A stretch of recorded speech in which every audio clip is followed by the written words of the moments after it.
అండి అందరికీ నమస్కారం. నిన్న మహానాడు ప్రోగ్రామ్ లో వంగల్పూడి అనిత తన ఇష్టానుసారంగా రెచ్చిపోయి మాట్లాడుతా ఉన్నారు.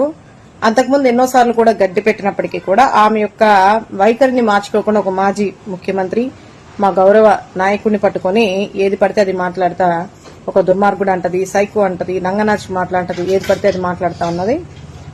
మరి దుర్మార్గుడు అనే మాటకు వస్తే ఈ భూప్రపంచకం పైన మీ నాయకుడి కన్నా మించినటువంటి దుర్మార్గుడు ఎవరూ లేదు, అది అందరికీ తెలుసు. అదేవిధంగా 20 సంవత్సరాల రాష్ట్రాన్ని వెనక్కి తీసుకెళ్లిపోయాడు ఆ దుర్మార్గుడు పాలనలు అని చెప్పేసి అన్నారు. సరే, మరి మీరు వచ్చినటువంటి ఈ 2 సంవత్సరాలు ఎన్ని సంవత్సరాలు ఈ రాష్ట్రాన్ని ముందుకు తీసుకొచ్చారనేది ప్రెస్ మీట్ పెట్టి ప్రజలందరికీ కూడా తెలియపరచండి.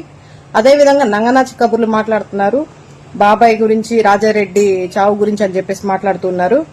కాబట్టి మరి ఎలక్షన్ కి ముందు ప్రజలందరికీ కూడా హామీలు ఇచ్చేసి మోసపూరితమైనటువంటి మాటలు చెప్పి ఈ రోజు అధికారంలోకి వచ్చిన తర్వాత ఇష్టం వచ్చినట్టుగా దొంగ ఏడుపులు ఏడుస్తా, నంగనాచి కబుర్లు చెప్తా, సంపద సృష్టిస్తానని చెప్పేసి మొహం చాటేసి మీ యొక్క నిస్సహాయ స్థితిని ఈ రోజు ప్రతిపక్షం పైన ఇష్టం వచ్చినట్టు నోరేసుకొని మాట్లాడుతూ ఎవరు నంగనాచి కబుర్లు చెప్తున్నారనేది ఈ రాష్ట్ర ప్రజలందరికీ కూడా అర్థమవుతా ఉంది.